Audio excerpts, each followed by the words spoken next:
Game over, man. Game over. You're gonna need a bigger boat. So serious. I am Iron Man. This is a tasty burger. Welcome to the In Session Film Podcast.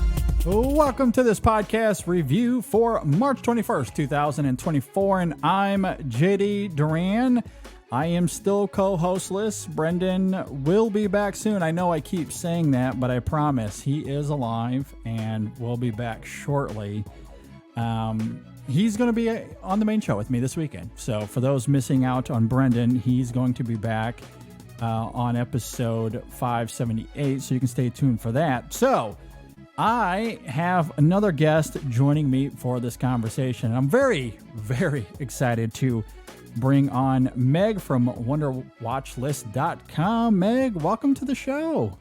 Hi, thank you so much for having me. I cannot tell you how excited I was when I got your DM, and because I absolutely love talking about this movie. So thank you.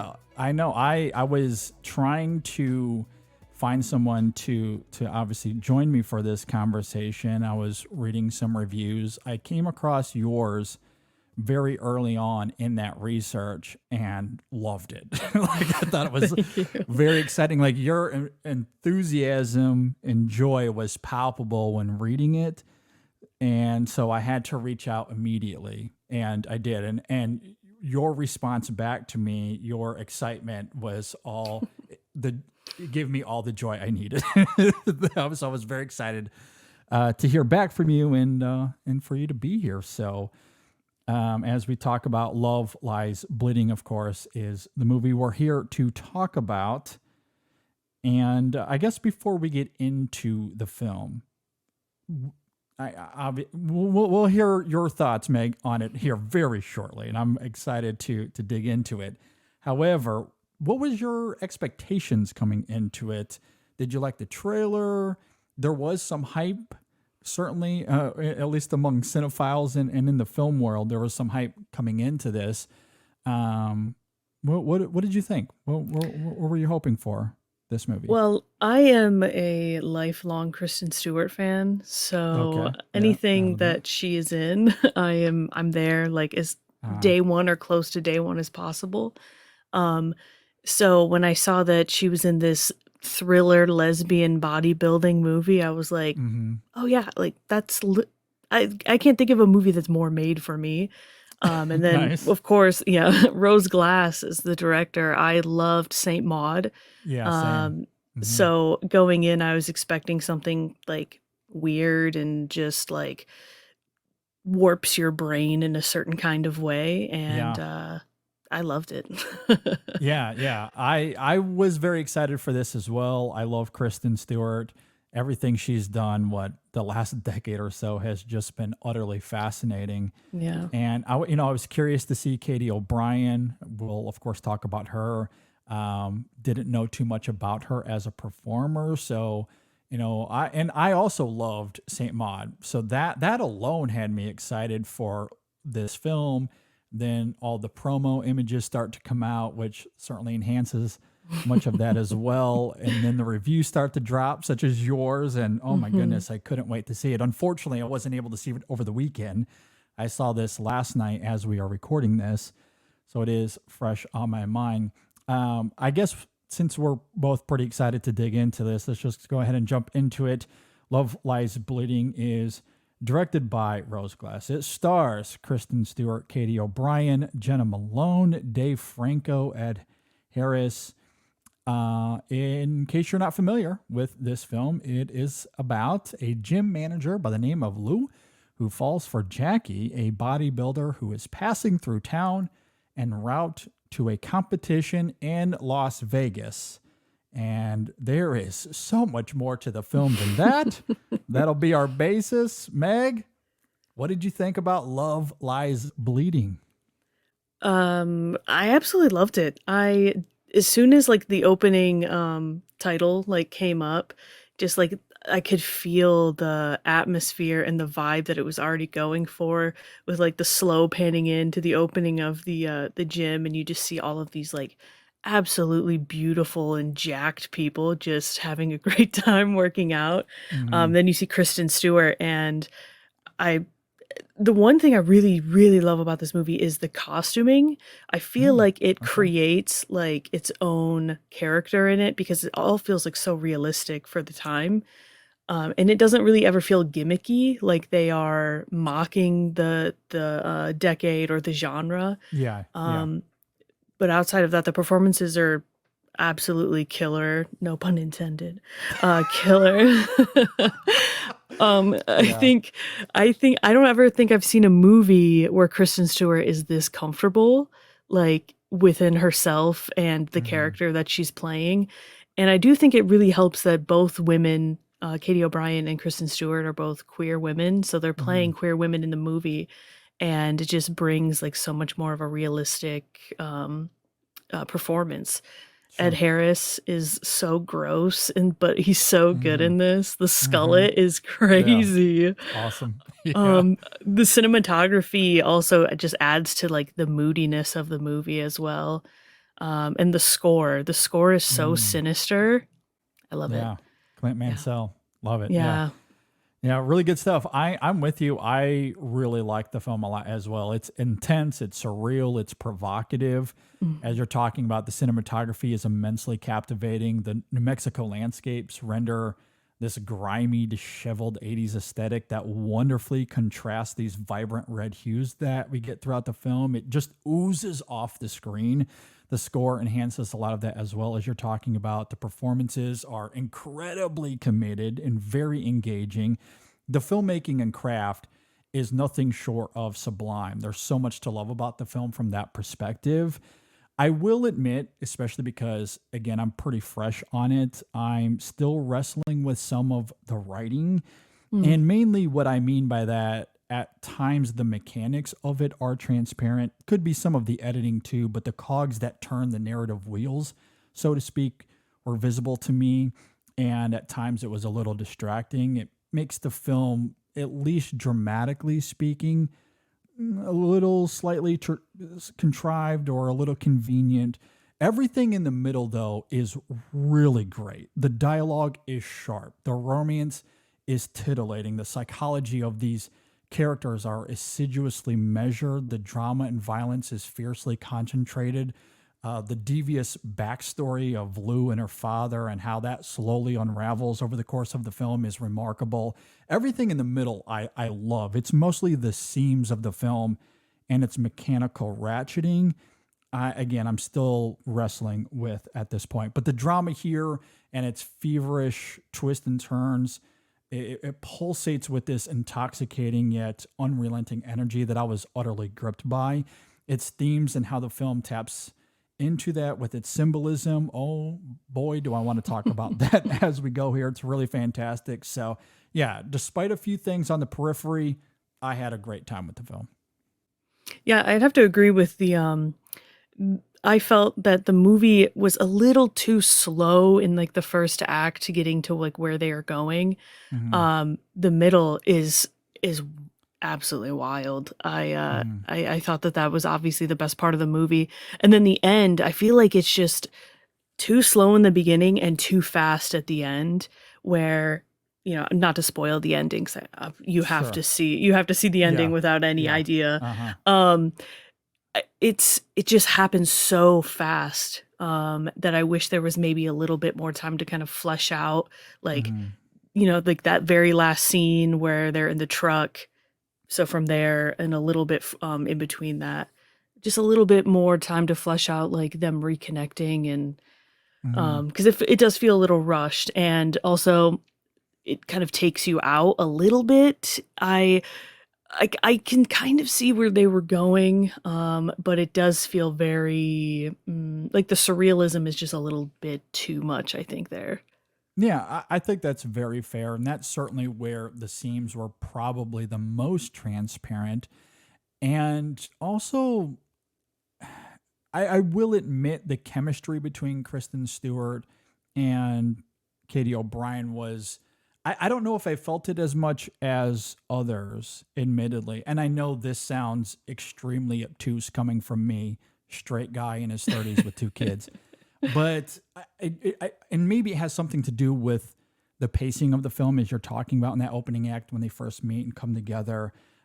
Now, to emphasize the performances here and offer some clarity, I don't think that the chemistry between them is inadequate or absent, but comparatively to, let's say, Andrew Scott and Paul Mescal, for example, or Gina Gershon and Jennifer Tilly, I didn't quite have the same electricity, but the performances are so great individually that I don't think it matters. And I do wonder if a rewatch will help remedy that, because again, I just saw it last night. I'm still very, very fresh on it, still thinking about it as we go. And the film was extremely effective for me overall, especially given its themes, how that's depicted here and how it all comes to fruition at the end of the film. I thought was great. So even though the chemistry might not have had this electrifying energy to it comparatively to others, at least for me, I still found the characters though engrossing. Yeah, I think they had great chemistry only because I saw it as like a drifter rolling into town. It's kind of like this sweep you off your feet kind of romance, and it all happens like it happens so quickly.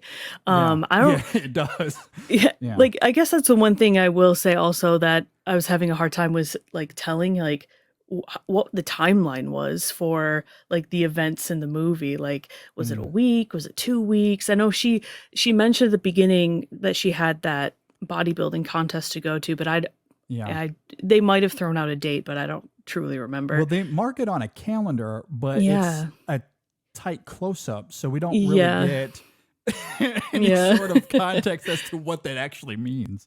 Yeah, so I think that I think their chemistry was great. I fell in love with their relationship. It was so, it just seemed so like abrupt and just so, they just saw something in each other that was just like, I want to be with you. Let's figure this out. Can I move in? You know, like, can I crash here? And for Katie O'Brien, for this to be like one of the first like movies where she's actually like a lead, unfortunately, I think her character suffers a little bit compared to Lou's character. You don't get to know Jackie as much, and I think that's a shame because her character, I feel, has a big story to tell, especially being a woman that is like a bigger woman, a buffer woman. She takes up more space on screen. It's hard to ignore her. I think, especially because they kind of hit like body dysmorphia in the movie. That's at least how I took the transformations she kind of goes through, is her like is her being more comfortable or transforming into like who she wants to be, who she is like striving to be throughout the movie. And I wish it kind of like fleshed that out more, because you kind of hear at the beginning, you know, she was a kid that got made fun of for how she looks, so that's why she starts bodybuilding. And I wish they kind of would have fleshed that out just a little bit more, and her character as a whole. There is like a spot at the end, like kind of the end, where you get a little bit of a glimpse into her like backstory, but it kind of feels like they just put it in there because they're like, oh no, we don't know much about her. No, I do very much agree with that. As much as I noted in my opening thoughts that the writing of the film didn't always work for me, most of that was in terms of the mechanics. The one major question I had, and you articulated it eloquently, was with Jackie and her demons. That scene early on where she tells Lou that she has her own demons, but we never find out what those are. We get that moment late, as you're talking about, how much, you know, where we see how much of an outcast she is in our own family, but I don't know if that's enough. Maybe it is, but I wonder if much of who she is here and the choices she makes, if there's more cogency having that context in mind. I still really like the character. I still think there's some great complexity to her. At times you love her, at times you question her. She's anything but one note. The lack of clarity regarding her demons doesn't make or break the character, and O'Brien is so great in her performance that I do really love it. And I also ended up falling for the relationship as you're talking about, even if I didn't feel the chemistry, that is such a small talking point for me here, really. And it could come back to, again, the writing and the pacing of the film more than the performances or even the chemistry itself. Because I really did like these performances and that relationship, how it unfolds, especially once the drama starts ratcheting up, and how it's all funneled symbolically here in the filmmaking that I think is really great. So I'm with you. I wish that the film did a little bit more to provide Jackie that extra heft, I guess. But in the end, I still think it's more effective than it isn't. Yeah, I definitely feel like maybe they left the writing a little bit open-ended so we could have these discussions and that we could kind of fill in our own maybe experiences or our own thoughts. It does seem a little intentional in that regard. I agree. Yeah, especially that ending where Jackie has that like moment. I feel like I'm sitting here like even I was sitting there even watching the movie. I was like, are we like the only ones seeing it, or like is it actually happening in the movie? Like I I keep going back and forth, and I just keep trying to give it like different meaning or try to find something that works. So I feel like it's intentional because I kind of feel like that happened with Saint Maud too. Yeah. Oh, I agree. Yeah, that film was very ambiguous, purposefully so. And there is much of that, even with Lou and her father. There's a lot of foreshadowing to, or maybe not foreshadowing, but there's certainly a lot of alluding to what her relationship with her father was as a child. But we're never, like, the film is never hand-holding with us, articulating everything that happened. We have to infer, even as they invoke Lou's mother constantly throughout the film, but we never find out what actually happened to her. Like it's all vague and up in the air. So like I do love that in the filmmaking and in the craft and the storytelling, that for like we're given all the information we need to follow along and to be compelled by these characters, but it's not a film, much like St. Maud Rose Glass isn't interested in hand-holding here. And I do really appreciate that style of filmmaking. Yeah, I feel like if you were to watch Love Lies Bleeding in the perspective of each character, it would be like a different story almost. Yeah, very much so, yeah. Especially between Lou and her father. And I love that he's Lou Senior, but she just goes by Lou. Yeah. Like she just dropped the junior. She's like, no, I'm not doing that. Yeah. Yeah. But I do think if you were to watch it from her dad's perspective, it would be like a totally different movie. And if you were to watch it, because I feel like the movie is very Lou-centric, which I wasn't quite expecting when before I went into the movie. I felt like it was kind of going to be like an equal thing. So that kind of just goes back to like the perspective of Jackie. But if you were to watch this movie, because it feels like it is the perspective of Lou, if you were to watch it from Jackie's perspective, I feel like the motivations might be, although kind of similar to how we see it in Lou's perspective, it would be still very different. Yeah, no, because the film absolutely gives us enough that we can draw parallels between the two, in the sense that they are outcasts in their own families, or that there's at least a gap there to some degree. To your point, we don't know quite as much with Jackie. We get the one phone call that suggests as much, but even with Lou, her family is around physically, but there's clearly a disconnect between them, even with her sister, whom she loves dearly.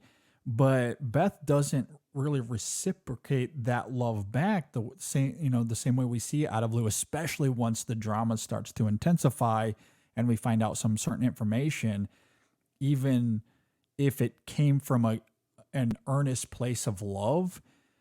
Like Beth just doesn't see the actions that are done here as something in her favor. It's the antithesis. So, Lou and Jackie are very much isolated in their own lives. And that might speak to why they were so drawn to each other so quickly. Like they were able to sense that in some way.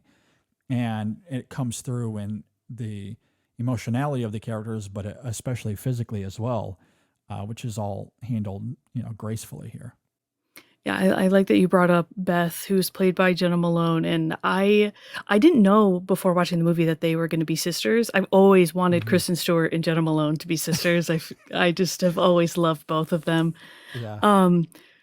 And the more I think about the movie, the more I notice that they're two different people that just are like wanting of love so bad. But they both are like on the complete opposite spectrums. Like Beth will stay in a situation where she shouldn't be staying in a situation just because she has someone. And Lou wants love, but I feel like being a lesbian in New Mexico in like the late 80s, early 90s, there's probably, and she works in like a gym. I feel like she doesn't have the accessibility maybe to have that love, or she doesn't feel like she's worthy of it, but she still wants it. So they're both, I feel like, great representations of like wanting so badly, but it's just not the best situation. And I think that even though Jenna Malone, she doesn't have a lot of screen time in the movie, I feel like her performance is so effective, and you feel it throughout. Like as soon as you see her character, and then you see Kristen Stewart goes over to her house, and you kind of see the situation that she's in. You're like, oh, okay, let's explore this, and you get to explore it. And oftentimes, I feel like when domestic violence is kind of shown in a movie, you don't quite get to see maybe the ending that you'd want, or it's handled in a different way, or the characters, it's not resolved in the way that like they would want it. But I feel like this definitely goes down as like probably like a great depiction of like justice in the way that you want to see it. And that was probably the most shocking part of the movie for me when it happens. And I'm like, I agree. Oh my God. Like Jackie is, I'm not going to spoil, but Jackie, I was, people were cheering in the theater when it was happening, because that character is such a scumbag, like from the moment you see him, it's just like, ugh, gross. Yeah. No, I completely agree. I do want to speak on that specifically. I think to do so, though, I want to talk about my interpretation of this film on a thematic level, because I think it'll help bring context as to how I feel about it. Because I think one of the most fascinating qualities about this film is how it demonstrates love as this superpower of sorts. I mean, the film very brazenly invokes the Hulk with close-ups of Jackie's muscles swelling and the bones cracking and the veins protruding, the unfiltered rage she embodies. She is a force to be reckoned with in this film. And honestly, if she faced the Hulk in the Grand Arena on Sakaar, I might pick Jackie in that fight.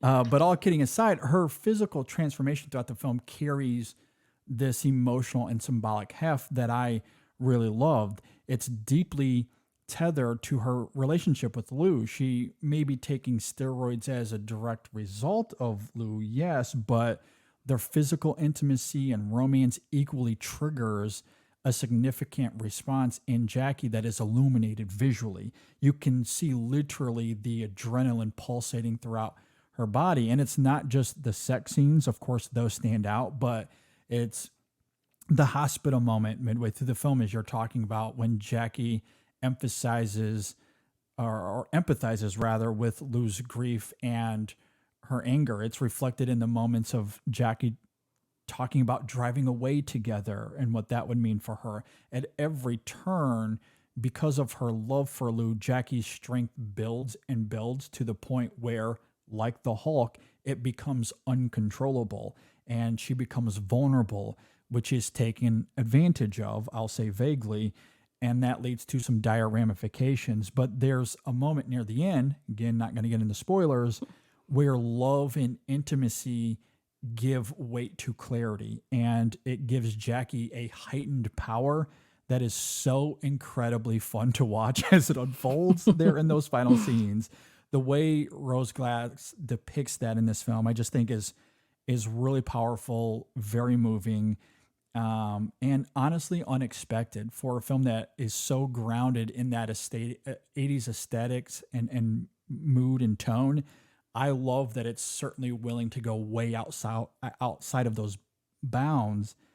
In terms of the symbolism of this film, this transformation of love as the superpower and how that ultimately forms this unyielding bond between Jackie and Lou.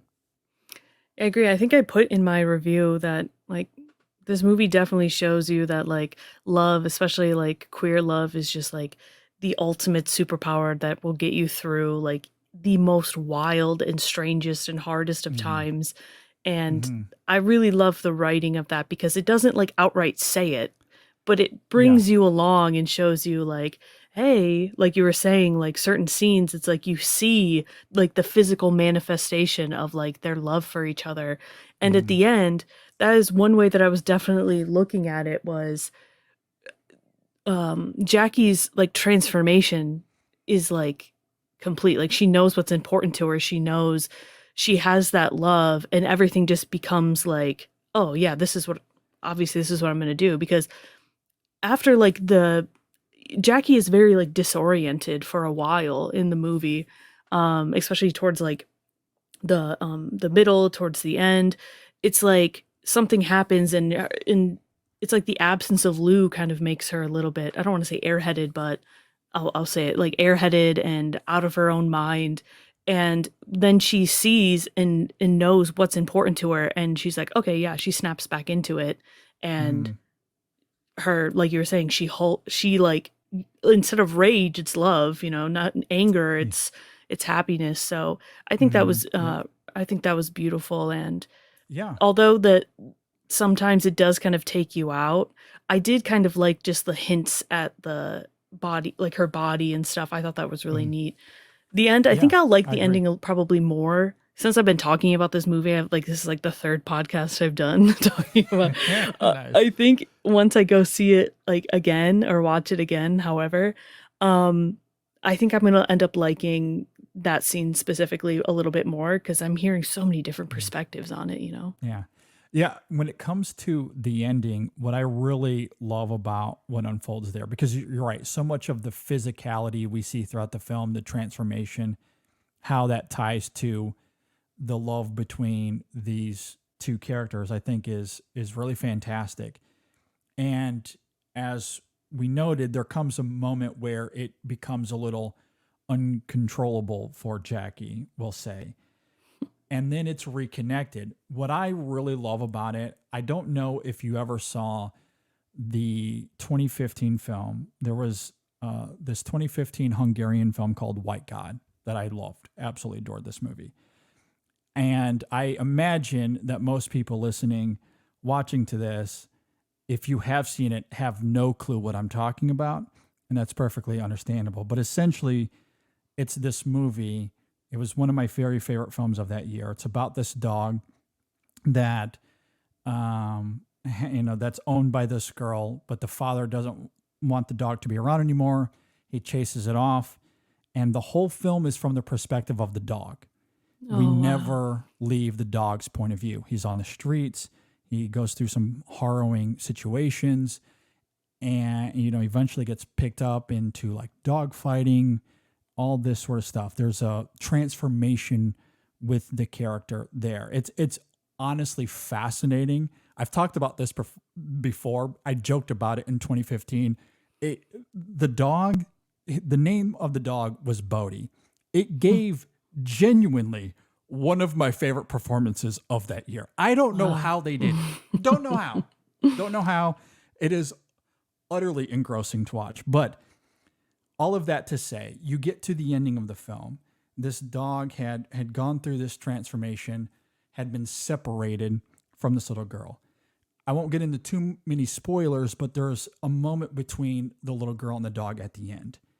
What it suggests on an emotional level, on a thematic level, is what it means profoundly, deeply, what it means to reconnect love and how someone can respond even when you've been away, you've been dragged in the mud, you're feeling so alone, but when you reconnect that love that was once there, you reconnect that, how transformative that can be for a person. In the case of that film, a dog and a person.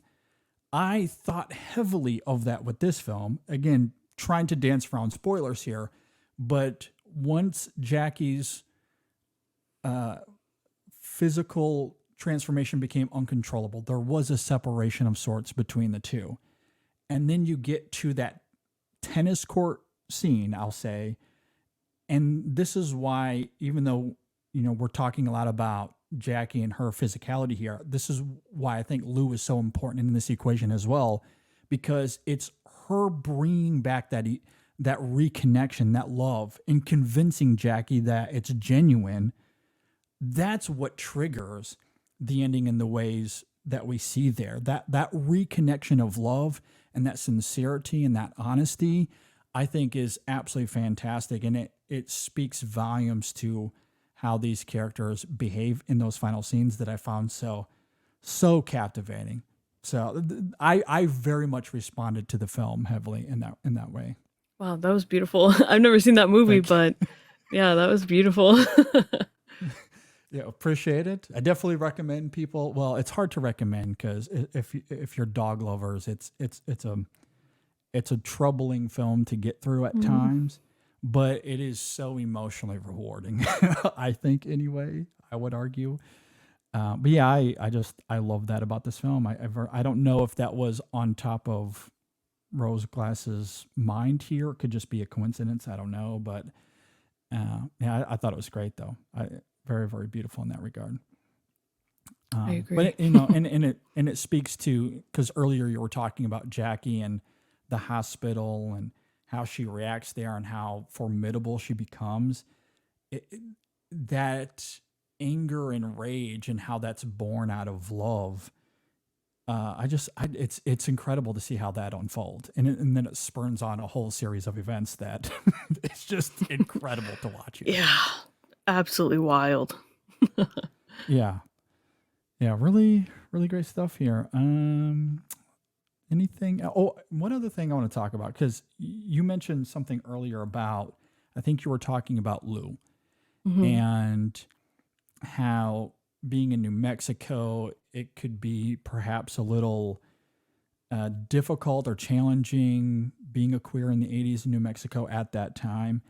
And perhaps that makes sense of some of her choices here. I think that's what's so interesting about the Daisy character, though, and how she's introduced early on, because it suggests that they have some pseudo relationship or they've had entanglements before. But Lou is clearly not as active in that relationship as Daisy is.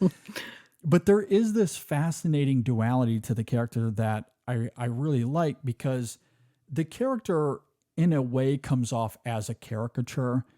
The performance is a little excessive. However, in the back half of the film, because of something she witnesses, she actually holds a little bit of power. And we see that she's actually smart in manipulating her position to get what she wants. Like, she knows what she saw.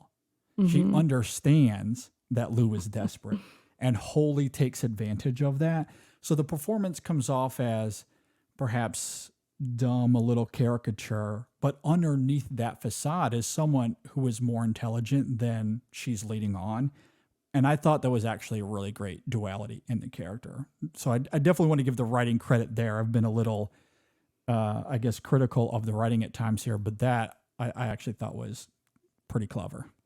Yeah, similar to Beth's character, there's not a lot of screen time for her character as well. So you see small scenes of her, but they're so effective. Like, as soon as you see her, like, you're like, oh, here we go again. It's like, especially in like the beginning scenes, and not to say that that's like a bad thing, like the here you go again thing, but it's like, something is like, something about her is like iffy, and you're not sure, like, is she just playing that up, or is there really something like beneath the surface. And I think that she definitely knows that Jackie and Lou are having she's very jealous. Like she's a very jealous woman, and she hates that there's like talks of them having a relationship or they're seen together or something, because feels like she has like an ownership of Lou in a way. So I wish they would have maybe went into her relationship with Lou a little bit more, just to kind of like fair. Yeah. just to kind of see like does Lou just like her out of like familiarity, like just because she's there type thing, or did something happen between them? Because it definitely feels like she has like this little snitchy vibe to her. And if you see the movie, you'll know that scene in the diner, because every time you see her, she's like drinking milk or like a milk product, and I'm like, oh my gosh. And you know it's hot there. You know it's hot. Yeah. Because there's a scene. Yeah, there's a scene in Lou's apartment where like she's just drinking like a glass of milk, and like you know that her apartment probably doesn't have air conditioning, and it's like it was just adding to like the unsettledness I felt around that character, specifically that scene, because of what happens before. And then the diner scene where like she's eating pancakes and a milkshake, and I'm just like, oh my God, this is a lot. And she just has a very like unsettling aura around her. She does. And she's a great character. It is. Like, I think that's what's so fascinating. Yeah. Cause early on it feels so antithetical to that. Like she's just this, easily controlled or manipulated, doesn't understand, which she actually kind of speaks to later on, like, oh, I'm just this dumb witsy girl or whatever. But actually she really knows what she's doing. Yeah. And she does kind of, she gives off like these weird, like unnerving, as you're talking about, like looks, like vibes that she just kind of gives off, that I think is really great. Yeah, her design is so good. Like she always looks like so greasy, and her hair is like stringy, very grimy. And her teeth are just like Like at first I was like, oh, maybe it's just like the color grading of the movie or something. And then like you see her, and it's just like everything about her. I was just like, oh my goodness, like it's like the design of her is very deliberate to make you feel like a little uneasy, and she's very frantic sometimes. It's like, ooh. It was a lot to take in, especially compared to like everyone else in the movie is like relatively very like chill and calm for the most part. And but she definitely is like throwing a monkey, like she is just like frantic. It's awesome. And when she was on screen, I was like, oh, here we go. No, I agree. This is great. I love the wretchedness of the character. It was very effective, and adds a little wrinkle dramatically as well, given what she witnesses at a certain point and how that becomes important for these characters. So that was, it's a small little role, but because earlier you were talking about Beth, she's not on screen all that much, and neither is this character, but I think it just speaks to the quality of the film that regardless of screen time, it's able to use these things in an incredible gripping way that just adds to the complexities that we see with Jackie and Lou and how they're affected by it all.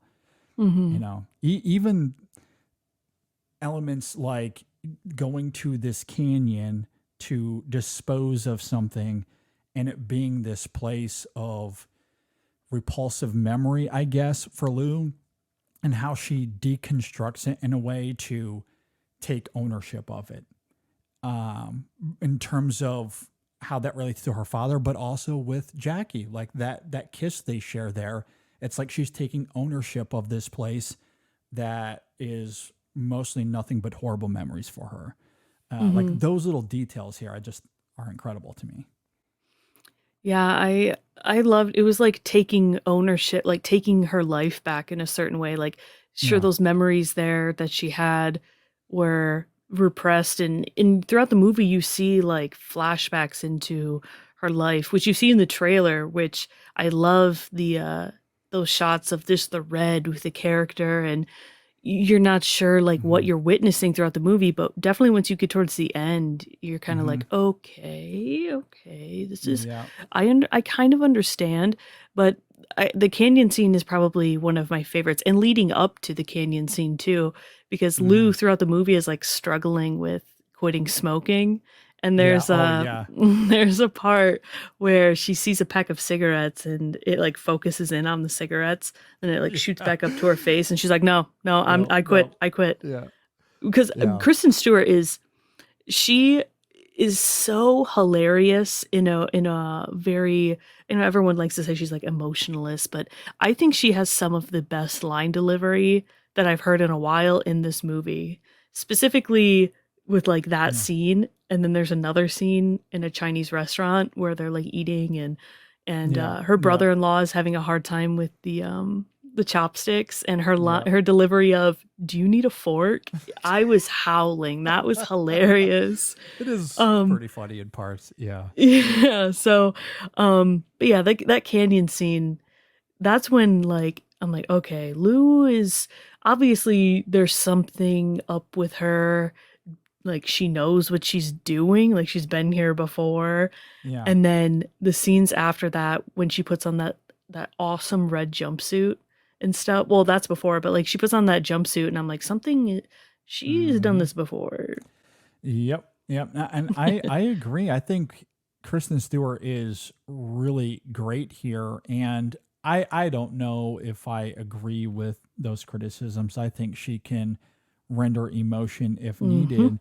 I think she's perfectly cast here, though, in the sense that it might play to her strengths, even if you do believe that criticism, because on the page, Lou isn't invoking catharsis throughout this film, except for maybe in the tennis court sequence. But that's also not a moment that is calling for sentimentality or conventional emotion, because there is a frantic energy to that moment. They're still in the middle of drama. The stakes are still very high there. And Lou as a character, because of what she's dragged into, it does create this sense of freneticism that she is impeccable at articulating in her performance, and all of her performances, but especially in this film.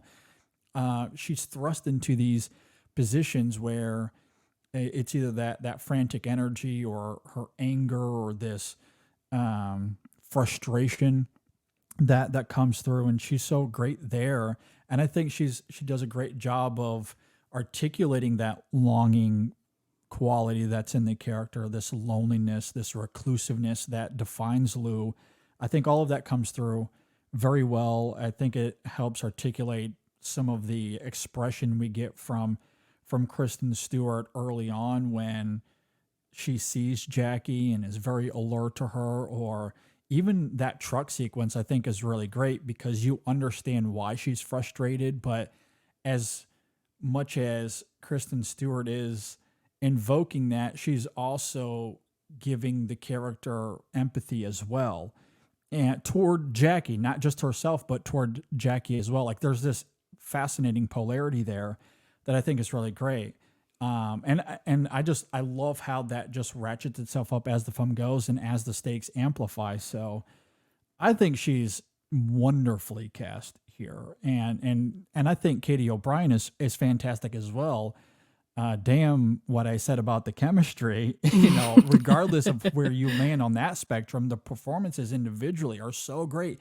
And the physicality of O'Brien here, like the commitment to that, I know that, like, I guess that's a part of how she got the role to begin with, if I read correctly. But man, she looks incredible in this film. Absolutely remarkable. And of course, Rose Glass just perfectly takes advantage of that physicality here in terms of her filmmaking and the, I don't even know how you would describe it. I guess the Hulk-isms of the film, I guess I'll say. Yeah, I agree. Katie O'Brien was so impressive, not only just in her like acting performance, but her physical performance. Like, yeah, I feel like a lot of times when you see a bigger woman, specifically a buff woman, a very muscular woman, it's treated as kind of like a joke in a way, or they're used as like the butt of like something, a joke, a conflict. But I only ever felt like this movie was showing appreciation towards Katie O'Brien's physical transformation and the way her body looked. And it's just like a testament really to her dedication. And I'm glad that there's so much conversation involving having more representation in a leading woman that is bigger, that takes up more space, like I said earlier. And she's not a character that you can just like brush off because like physically, like she takes up more space on the screen. You can't ignore her. Yeah. And I feel like a lot of times leading women are like Kristen Stewart, even in this movie, she's a little bit more buff too. And so I'm glad that we're kind of seeing this journey where female lead characters can be different looking. They can be bigger, they can be smaller, muscular, and it's not treated as like gimmicky. Or I know a lot of people, specifically like on TikTok, were talking about how they saw the treatment of Jackie as maybe fetishy, and I didn't see that. I only saw it as like an appreciation, and showing that more bodies are wanted on screen. And I've been trying to understand that criticism, but I don't quite get it. Maybe I need to watch it again in a different point of view. I think that the sex scenes were very tasteful, specifically because Kristen Stewart and Katie O'Brien on their press tour have been saying that they felt so comfortable with each other and that they had control. And the intimacy coordinator, I mean, this movie is just a testament, like I wrote in my review, a testament on how important intimacy coordinators are. Because I felt like very safe when you're watching it. It didn't feel fetishy, and you saw it from like the female gaze. I know people like to say that, but like the female gaze, it wasn't raunchy. It felt very real. So, shout out to I had her name written down, but I don't remember it now, but the intimacy coordinator for that movie, amazing. And I'm loving the interviews where Katie O'Brien and Kristen Stewart are just like, they're like, yeah, we had a great time. It was fun. It was cool to show how, women do things and not make it fetishy or, pornographic in a way. I loved it. No, I agree. I think there is an assiduous to the filmmaking. I agree. Those sex scenes come from a sincere and earnest place. And that's why the performances here, the choreography of it, as you're talking about, certainly plays into that. I thought all of it was done incisively, tastefully. That does add sizzle to the film. It is titillating in a way that's effective, that works for these characters and building that bond and that relationship, and of course the intimacy of those two characters. And it's not as if the film is that the whole time. No. You might read a tweet about a guy getting arrested for doing what he does while watching this, but it's actually a small part of this movie. Like this is more pulp fiction. It's Scorsese. It's like there's a lot of drama, a lot of dread. There's body horror here. Like it's more that than it is this titillating sex movie. The sex is important. It's necessary to building that bond and that relationship, but it certainly isn't the defining factor of this film. Yeah. And I like how all of that is handled. And it's interesting what you're talking about in terms of how the film uses, the physicality of these characters, the muscular nature of Jackie. And I did think of that as well. I know some reviews have talked about it, and I very much do agree. This idea of subverting typical male iconography when it comes to muscle mass and having, being in shape in that kind of way. And also all of the guns we see in this film as well, which I think is a part of that same iconography. Like this film uses those things to embolden these characters and to give them power. It very actively subverts that typical male machismo and gives it to Lou and Jackie. And that to me just makes the film all the more formidable. So I very much echo you in all of that as well. Yeah, I think that this movie is like the love child between like True Romance, Thelma and Louise, and Yeah. it just, Oh yeah. Yeah. yeah, and it, especially the ending, I love the ending. And I said it on another podcast, but I definitely think that it doesn't need to be any like a sequel or anything, but if there was another A24 property that wanted to be like a trilogy or something, give us the Pearl universe but a Jackie universe, you know. I want to Yeah, know sure. I want to know the prequel of Love Lies Bleeding and the sequel. Yeah. There you go. I do think it would be interesting because in prepping for this movie, I was watching like a lot of bodybuilding like documentaries on Netflix. There are Yeah. some really cool ones, and they delve a lot into like the criminal background of like the world of bodybuilding. And specifically there was one that I watched that featured a female bodybuilder. Of course, the name of it is escaping me right now, but it showed like obviously the drugs, but there's so much like violence, unfortunately, and drug use and like prostitution and stuff. So I feel like it could be a very interesting Okay. journey for Jackie's character. You see her as a Sure. child growing up, and then you see Yeah. her after Love Lies Bleeding and what her and Lou kind of get into. Yeah. There's material there. Yeah. Absolutely. Yeah, I let think us know, Rose Glass. We can help you out. We can help you out. there you go. All right. Do you have any final thoughts on Love Lies Bleeding? Any concluding thoughts here? Other than everything we've talked about, this movie is definitely in my top of the year. It's dueling with Dune right now to be my favorite. I'm set for anything Rose Glass does. Saint Maud is awesome. Love Lies Bleeding is awesome. I hope it's a huge success to where they can do more movies that are featuring women in front of and behind the camera who have a ton of say in the writing, and they get to tell more of these wacky, wild, hilarious, sexy movies. Yeah. And the future is so bright for Katie O'Brien. I'm so excited to see what Oh else my she gosh, does. Yeah, no, I completely agree with Yeah. that. I like at the In Session Film Awards every year, we have some like unconventional categories that's different than something like the Oscars. And one of them we have is Best Movie Discovery. And she's certainly going to be a contender for me when it comes to that category because her performance here is absolutely astounding. It's really great. And I can't wait to see more from her as well.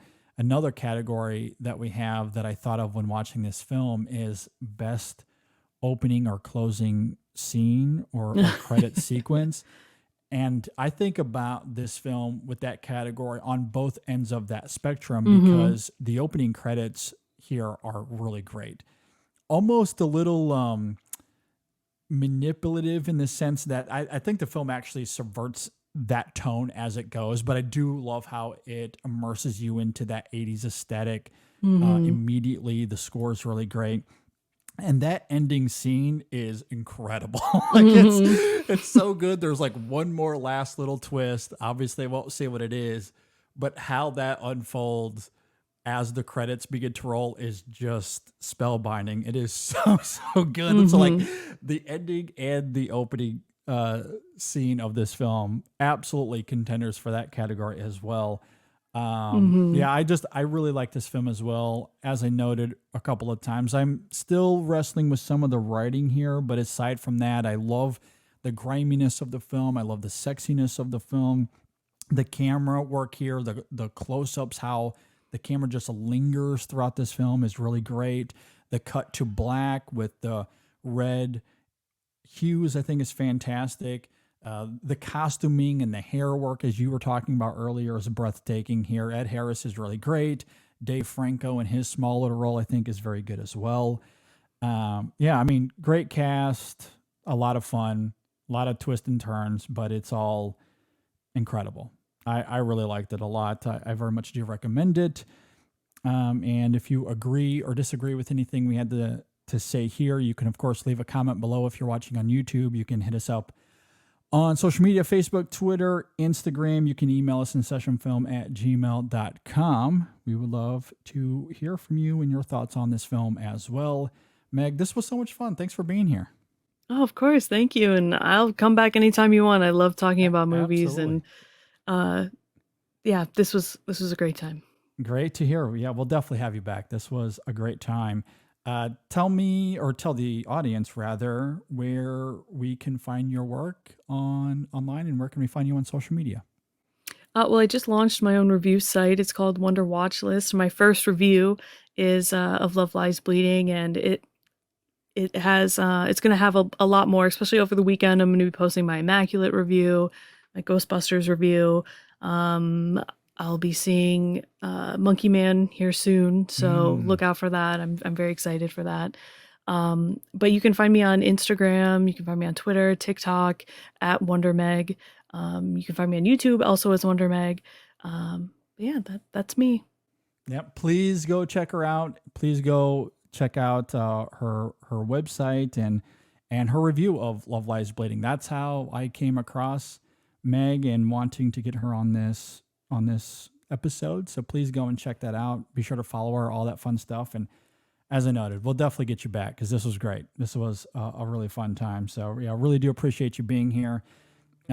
Just want to reiterate, we have a written review of this up at InSessionFilm.com as well, if people want to go and check that out. And again, you can find us on Facebook, Twitter, Instagram, Letterboxd, all that fun stuff as well. So please follow us. And I think that will do it. We have a review up right now of the American Society of Magical Negroes. That is available for you to go and check out as well. And as I noted up at the top of this, Brendan will be back for the main show this weekend. Should be a lot of fun, so be on the lookout for that. With all of that said, thanks again, Meg, for being here. Thanks for watching, listening, everybody. We'll see you next time on the In Session Film Podcast.